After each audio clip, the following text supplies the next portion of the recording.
ইফালে বহি বহি যোৱা। আজি আমাৰ বিদ্যালয়ৰ 2025-26 শিক্ষাবৰ্ষৰ বাবে আমি ছাত্ৰ সংসদ গঠন কৰাৰ উদ্দেশ্যে ইয়াত সমবেত হৈছোঁ সকলো। এই দেখাত সৰুৱেই হওক, ডাঙৰ হওক, শকত হওক, ক্ষীণ হওক, কোনো হেৰি নাই। আমাৰ কামটো হ'ল আমি যাক এতিয়া মুৰব্বী বনাম অথবা প্ৰধান সেৱক বনাম, সেইজনক সকলোৱে সন্মান কৰিব লাগিব। এই তেখেতে যিখিনি কাম কৰিবলৈ ক'ব বা যাক যাক কৰিবলৈ দিব তেওঁলোকে কৰিব লাগে। সকলোৱে মিলি জুলি কামখিনি কৰিব লাগে। স্কুলখন আমাৰ ধুনীয়া কৰিব লাগে। যি ইচ্ছা যাক বনাব বিচাৰে তাৰে নাম ক'ব, বা যদি নাম নেজানে কোনোবাই আহি ইয়াত দেখাই দিলে হ'ল যে মই এখেতক বনাম। সুৰেশ ক'লে থমাস, ঠিক আছে, থমাসত এটা ভোট পাইছে থমাসে। এইবোৰৰ ভিতৰত প্ৰধান সেৱক কোন হ'ব লাগে?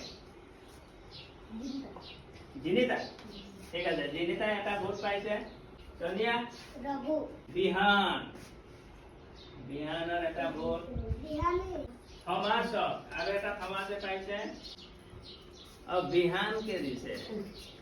ডিউটি উপস্থিত ছাত্ৰ ছাত্ৰীসকলৰ দ্বাৰা সমৰ্থিত যিজন আমাৰ প্ৰধান সেৱক পদৰ কাৰণে যোগ্য বুলি সকলোৱে ভাবিছে, তেওঁলোকে নিজৰ মতামতটো দিছে।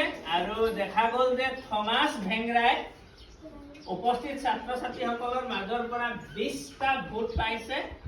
আৰু সৰ্বোচ্চ 20টা ভোট পোৱাৰ কাৰণে আমি আজিৰ এই সভাই থমাস ভেংৰাক 2025-26 শিক্ষাবৰ্ষৰ বাবে বিদ্যালয়ৰ সকলো কাম নিয়াৰিকৈ চলাই নিবৰ কাৰণে আমি তেখেতক প্ৰধান সেৱকৰ কাৰণে আমি বাছনি কৰিলোঁ। সকলোৱে হাত তালি বজাই প্ৰধান সেৱকৰ কাৰণে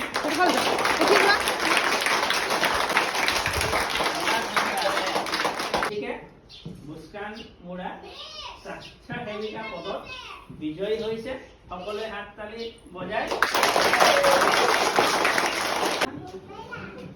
তনেতি অলপ যোৱা।